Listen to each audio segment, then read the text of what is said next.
Bismillahirrahmanirrahim.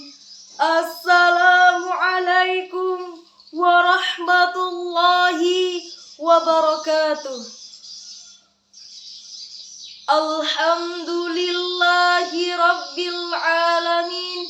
Wassalatu wassalamu ala asyrafil anbiya'i wal mursalin wa ala alihi wa ashabihi alladhi tabaddalu amwalahum lillah masaluha kamathalil lu'lu'il lati tala'la wa yatala'la wa kana tala'la'uha min atyabu min tala'lu tala'la'ina wal marjan amma ba'du.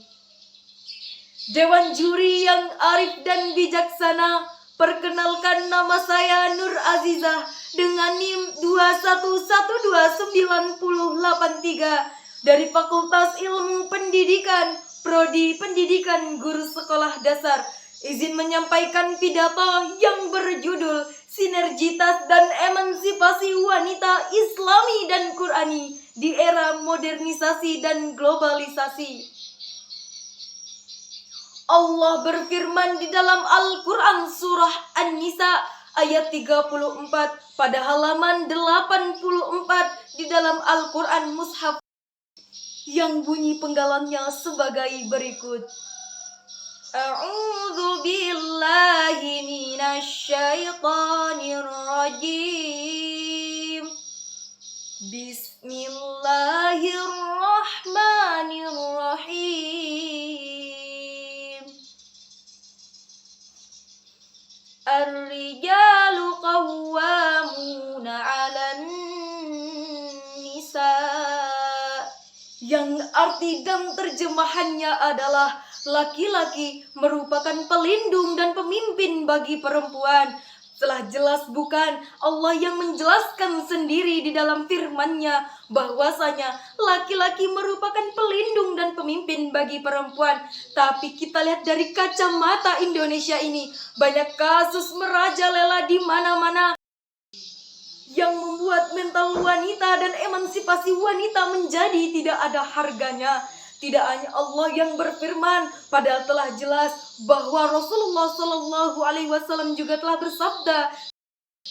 Sehingga yang patut dipertanyakan adalah bagaimana pemikiran dan emansipasi laki-laki dalam menghancurkan mental perempuan Indonesia dan melecehkan perempuan di Indonesia.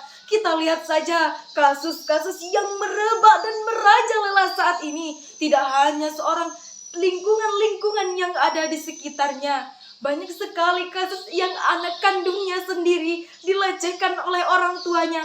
Lalu kepada siapa anak perempuan harus menganyam dirinya saat dia harus menganyam dirinya kepada seorang ayahnya yang menjadi pemimpin di rumahnya.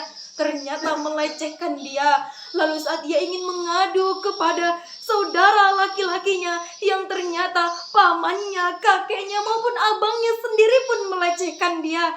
Setelah itu, saat ia harus menganyam kepada aparat pemerintahan yang seharusnya menjadi tonggak bagi pemerintah perempuan di Indonesia, tapi ternyata saat ia harus melapor ke kepolisian dan ia sendiri dilecehkan di dalam kantor polisi. Tidak hanya itu lagi kasus pelecehan yang bahkan kita pandang dari sudut manapun, bahwasanya guru, pengasuh di pondok pesantren, bahkan dosen sekalipun telah banyak bukan berita yang merajalela bahwa ia melecehkan siswa, mahasiswa dan santri yang ada di pondok pesantrennya.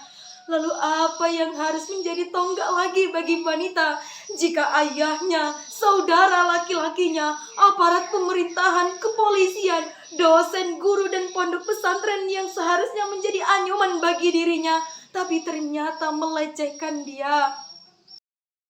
Masih ingatkah kalian dengan Raden Ajeng Kartini yang telah menegakkan emansipasi wanita, yang rela belasan tahun berjuang dan harus meninggal di usia mudanya pada saat ia 25 tahun, yang berjuang untuk menegakkan emansipasi wanita. Tapi banyak sekali yang kita lihat wanita-wanita Indonesia sendiri yang masih tidak menghargai perjuangan seorang Kartini.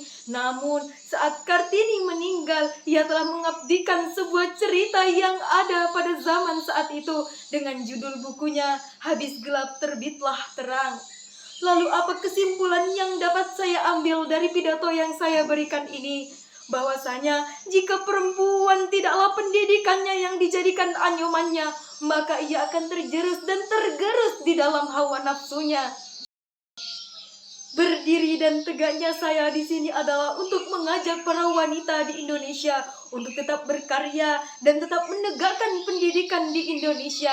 Dan jangan sekali-kali pernah berpikir bahwasanya kuliah tidaklah penting. Memang bukan dilihat dari prospek kerjanya nanti bagaimana, tapi lihatlah kualitas dan pendidikan orang-orang yang kuliah dan menegakkan pendidikan. Demikian pidato yang dapat saya berikan. Apabila terdapat kesempurnaan, maka itu datangnya dari Allah. Dan apabila dapat kesalahan, maka datangnya dari diri saya sendiri. Karena tak ada gading yang tak retak. Billahi taufiq wal hidayah. Akhirul kalam. Assalamualaikum warahmatullahi wabarakatuh.